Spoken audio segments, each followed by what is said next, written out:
सुनिए ध्यान से। रेड अलर्ट है। नासा के सुपर कंप्यूटरों ने गणना की है कि पृथ्वी के अंत तक केवल 2021 साल बाकी हैं। हमारा ग्रह रुकिए, माफ कीजिए, मुझे लगा ये जीरो गलती से है। असल में रिसर्च कहती है कि पृथ्वी का अंत 1 अरब 2021 साल में होगा। उफ, राहत की सांस लीजिए। अब आप सामान्य रूप से सांस ले सकते हैं। फिर भी इसका मतलब है कि हमारे ग्रह की एक आधिकारिक एक्सपायरी डेट है। और नहीं, ये कोई साइंस फिक्शन नहीं है। ये एक वास्तविक वैज्ञानिक अध्ययन है जो बताता है कि पृथ्वी पर जीवन कब, कैसे और क्यों समाप्त होगा। नासा और जापान की टोहो यूनिवर्सिटी के अनुसार ये सब होगा लगभग 1 अरब साल में। लेकिन सवाल है, कैसे और क्यों? हिरन, सूरज की ऊर्जा का रहस्य। 20वीं सदी की शुरुआत तक वैज्ञानिकों को यह भी नहीं पता था कि सूरज किससे जलता है। शुरुआत में एक विचार था कि सूरज एक जायंट कोयले का टुकड़ा है, एक आग का गोला जो कोई ईंधन जला रहा है। लेकिन यह विचार जल्दी खारिज हो गया, क्योंकि सूरज इतनी ऊर्जा छोड़ता है कि अगर वो कोयले से जलता होता तो कुछ हजार साल में ही बुझ जाता। उस समय भी वैज्ञानिक मानते थे कि पृथ्वी कम से कम 100 मिलियन साल पुरानी है, तो सूरज इतने सालों तक नहीं जल सकता था। फिर वैज्ञानिकों ने एक नया आइडिया दिया कि सूरज की अपनी ग्रेविटी उसे जलाती है। गैस अंदर खींचती है, आपस में टकराती है और गर्मी पैदा होती है, जैसे हम हाथ रगड़ के गर्म करते हैं। इस प्रक्रिया को केल्विन हेल्महोल्ट्ज मैकेनिज्म कहा जाता है, जो आज भी सच्चा है। बृहस्पति और शनि जैसे गैस दानव इसी तरह गर्मी छोड़ते हैं। लेकिन यह तरीका सूरज के लिए काफी नहीं था, क्योंकि यह केवल 20 से 30 मिलियन साल ही टिक सकता था। असली ताकत है नाभिकीय संलयन। सूरज के केंद्र में लगभग 27 लाख डिग्री फ़ारेनहाइट तापमान है और जबरदस्त दबाव। इस दबाव और ताप में हाइड्रोजन परमाणु आपस में जुड़ के हीलियम बनाते हैं। जब यह होता है तो कुछ द्रव्यमान ऊर्जा में बदल जाता है, यही रोशनी और गर्मी बनती है, और इस तरह सूरज अरबों सालों तक जलता है। सूरज का भविष्य मौत नहीं, ज्यादा गर्मी है।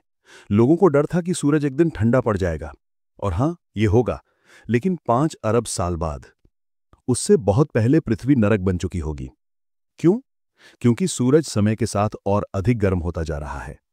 यह नाभिकीय फ्यूजन का साइड इफेक्ट है।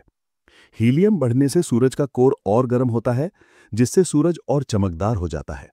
अभी सूरज पृथ्वी के जन्म के समय से 30% ज्यादा तेज चमक रहा है।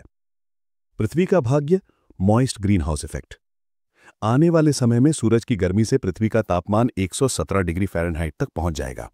समुद्र वाष्प बनकर ऊपर उठ जाएगा और वातावरण में पानी की मोटी परत बन जाएगी। इससे और ज्यादा गर्मी फंसेगी, जिससे तापमान और बढ़ेगा। इसे कहते हैं मॉइस्ट ग्रीन हाउस इफेक्ट। इसके बाद कार्बन डाइऑक्साइड कम हो जाएगी, जिससे पेड़ पौधे मरने लगेंगे। फिर ऑक्सीजन की कमी होगी। फोटोसिंथेसिस रुकने से ऑक्सीजन 21% से गिर के 1% से भी नीचे चली जाएगी और जटिल जीवन खत्म हो जाएगा। जीवन की अंतिम सांसें। केवल कुछ सूक्ष्म जीव या एक्सट्रीमोफाइल्स जिंदा रहेंगे, वो भी गहरे भूमिगत। लेकिन धीरे धीरे वो भी खत्म हो जाएंगे। वैज्ञानिकों ने 2 सिमुलेशन किए, एक जिसमें पृथ्वी पर जीवन था, एक जिसमें पृथ्वी पर जीवन नहीं था। फर्क नहीं पड़ा, ऑक्सीजन दोनों में एक ही समय पर खत्म हुई। असल में ऑक्सीजन का संतुलन बनता है ज्वालामुखी गैसों और चट्टानों की रासायनिक प्रतिक्रिया से। समुद्रों का अंत। गर्मी बढ़ती जाएगी, समुद्र उबलने शुरू हो जाएंगे, धीरे धीरे वाष्प बनकर वायुमंडल में भर जाएंगे। लेकिन बारिश नहीं होगी, क्योंकि वातावरण बहुत गर्म होगा। सूरज की रोशनी पानी को हाइड्रोजन और ऑक्सीजन में तोड़ देगी और हाइड्रोजन स्पेस में उड़ जाएगी, हमेशा के लिए। पानी कभी वापस नहीं आएगा। अंत में क्या बचेगा? कोई पानी नहीं, कोई ऑक्सीजन नहीं, कोई जीवन नहीं, सिर्फ एक सूखा बंजर गर्म चट्टान, जिसे कभी पृथ्वी कहा जाता था। सूरज अभी भी चमकता रहेगा, पृथ्वी अपनी कक्षा में घूमती रहेगी, लेकिन उस पर कोई जीवन नहीं होगा। तो इंसानों का अगला कदम? तो हम क्या कर सकते हैं? शायद हम स्पेस कॉलोनी बनाएंगे, या एक ग्रह से दूसरे पर जंप करेंगे। शायद हम ओनील सिलेंडर्स में रहेंगे, घूमते हुए स्पेस हब, जिनमें हवा, पानी, गुरुत्व सब होगा। या फिर हम अपने मस्तिष्क को डिजिटल रूप में अपलोड कर देंगे, या किसी उच्च आयाम में चले जाएंगे। जो भी हो, मानवता के पास समय है, शायद अरबों साल, ये तय करने के लिए कि कैसे इस भविष्य का सामना करना है। अगर आपकी जिज्ञासा शांत हुई हो तो इस वीडियो को लाइक करें और दोस्तों से शेयर करें। और ऐसे ही और जानना हो तो इन वीडियोस पर क्लिक करें और बने रहें फैक्ट स्पॉटलाइट के साथ।